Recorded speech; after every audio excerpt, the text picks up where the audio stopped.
High বন্ধুরা, কি অবস্থা? কেমন আছো তোমরা? আশা করি সকলে ভালো আছো। তো সকাল সকাল নাস্তা করে নিচে গেছিলাম সবজি আনার জন্য, রান্না বান্না করবো এই জন্য। তো নিচে গিয়ে সবজি ঠিকই আনছে, যে দেখো সবজি নিয়ে আসছি। তো সবজি আনতে গিয়ে দেখি একটা চাচা চিংড়ি মাছ বিক্রি করতেছে। তো ওনার কাছ থেকে দেখো 250 গ্রাম চিংড়ি মাছ আনছি। তো মাছের এত দাম, যে কোনো মাছ অনেক দাম, আর চিংড়ি মাছ আর ইলিশ মাছ তো এগুলো অনেক প্রচুর দাম। তো আমার মেয়ের আবার অনেক চিংড়ি মাছ পছন্দ। তো বলো তো 250 গ্রাম চিংড়ি মাছ কত নিচ্ছে? 1000 টাকা কেজি ছিল, তো 250 গ্রাম 250 টাকা নিচ্ছে। অবশ্যই 200 টাকা বলছি, তো উনি রাজি হয় না, পরে 250 টাকা দিয়ে নিছি, যেহেতু মেয়ে খাবে জন্য। তো মেয়ের সাথে কোনো স্যাক্রিফাইস হবে না। তো নিয়ে আসলাম। তো দেখি কি দিয়ে রান্না বান্না করবো। তো চলো বারান্দায় বসে কাটাকাটি করে নিই, তারপরে দেখি কি দিয়ে রান্না করা যায়। তো চলো।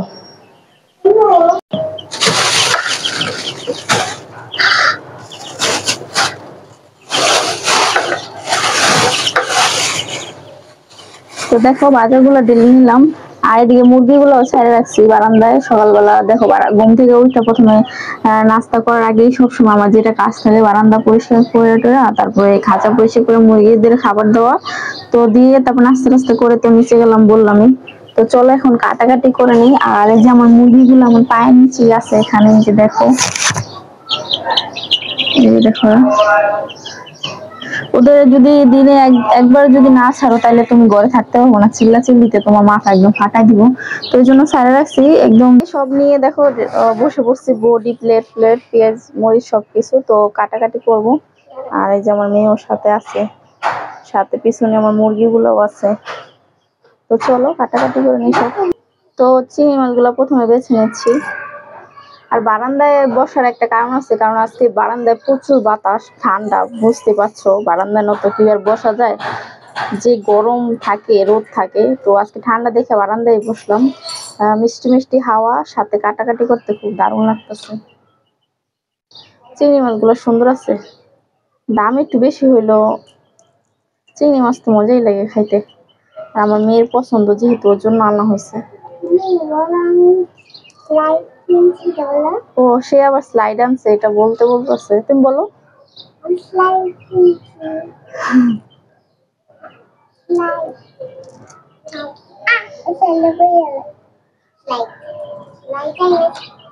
চিংড়ি মাছ যে কোনো তরকারি, সবজি, শাক যেটা দিয়ে রান্না করো অনেক টেস্টি লাগে। কাটার পরে না অর্ধেকই বাদ হয়ে যায়, এটাই হলো মেন সমস্যা।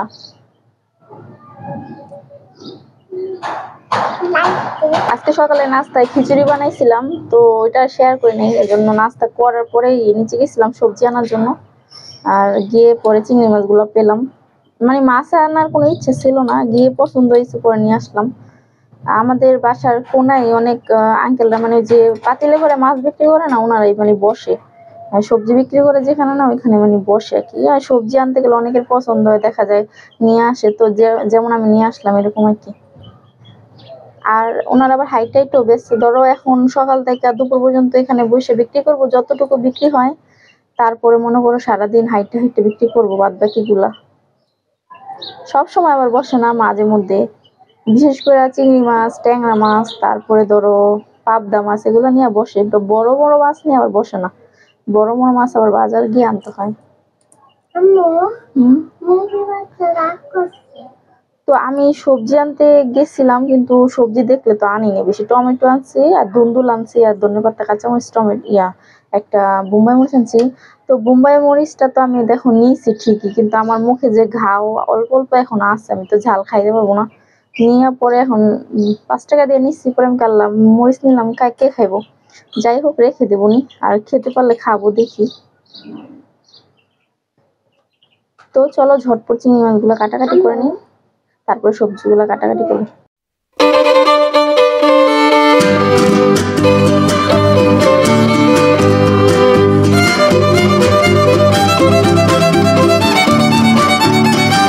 বাচার পরে কতগুলা ময়লাই হয়েছে, মনে করো ময়লাই হইব মনে হয় অর্ধেক। আর এই যে চিংড়ি মাছগুলো বাইছে নিয়েছি, আর এখন সবজিগুলো কেটে নিব।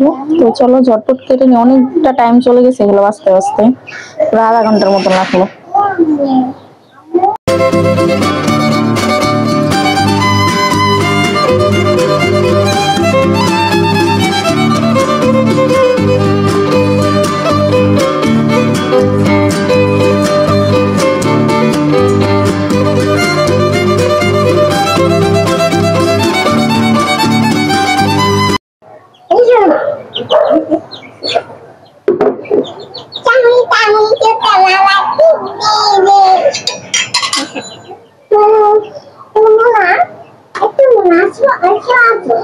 আমার মেয়ে মানে মুরগিগুলো পাইয়া মানে ওর সময় খুব তাড়াতাড়ি কাইটা যায়, ওদের সাথে অনেক খেলা করে দুষ্টামি করে।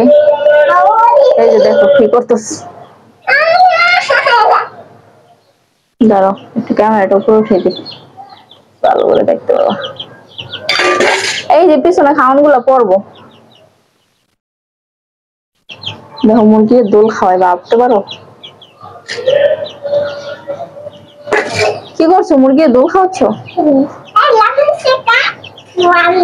মুরগির হাল বেহাল বানাই দেওয়াই, যদি ওরা সারি না।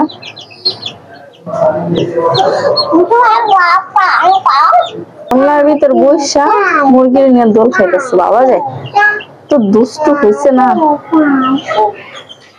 আবার মুরগি চুমা, মুরগি শরীরে দুনিয়ার ময়লা না চুমা দিতেছে। তো এই যে দেখো সবকিছু কাটাকাটি করে নিছি। তো দুন্দুল দিয়ে 3 পিস রুই মাছ দিয়ে রান্না করব আর চিংড়ি মাছের দো পেঁয়াজা করব। তো তার জন্য দেখো কড়াইতে যে চিংড়ি মাছটা দিয়ে দিলাম একটু লবণ আর হলুদ দিয়ে। তো এই দো পেঁয়াজায় কোনো মশলাই লাগে না, শুধু হলুদ আর লবণ হলে হয়ে যায়। তো হালকা মাছটা ভেজে হালকাই ভাজবো, বেশি কড়া করে ভাজবো না, তাহলে মাছটা একদম শক্ত হয়ে যাবে। তারপরে বেশি করে পেঁয়াজ কুচে রাখছি তো সেগুলো দিয়ে দিলাম, আর একটু মরিচ দিয়ে দিছি যেহেতু আমার মেয়ে খাবে, এই জন্য ঝাল বেশি দিইনি। তো 2টা মরিচি মাঝখান দিয়ে 2 টুকরো করে 4 টুকরো করে দিয়ে দিছি।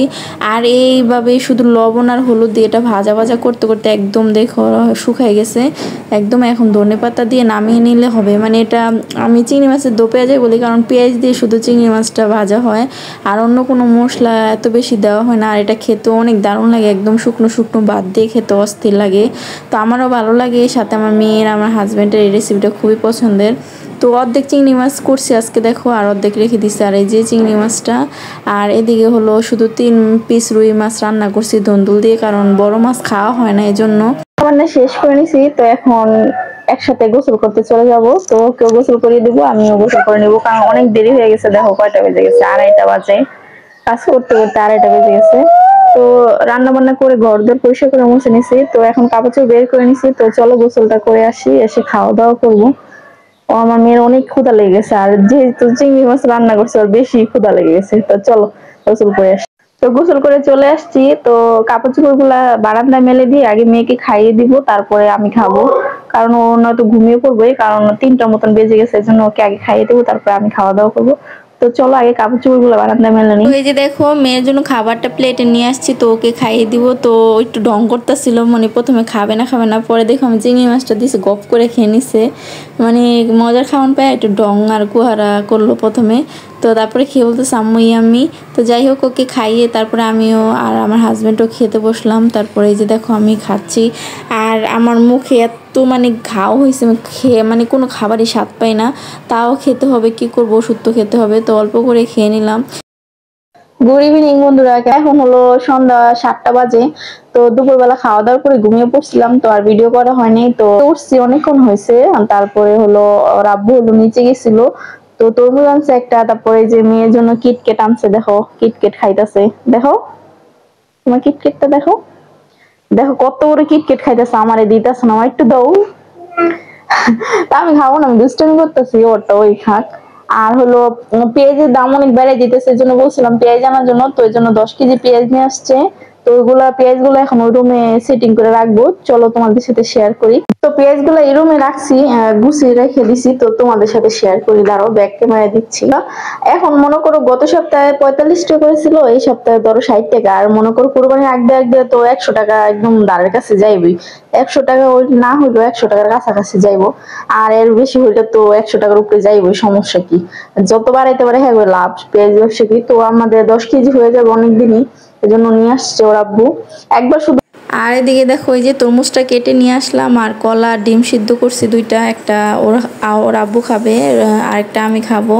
আর তরমুজটা না একটু মিষ্টি ছিল না, মানে পানসা পানসা ছিল, তাও কি করব খাচ্ছিলাম, আর বলছিলাম যে একটু মজা না তরমুজটা। আর এই যে চিংড়ি মাছটা যে রান্না করলাম না, একদম পেঁয়াজ দিয়ে অল্প করে, একদম তেল মশলা দিয়ে, মশলা তো দেই নে, শুধু হলুদ আর লবণ দিছি পরিমাণ মতন। এটা খেতে এত দারুণ হয়েছিল, তোমরা এভাবে একবার করে দেখো।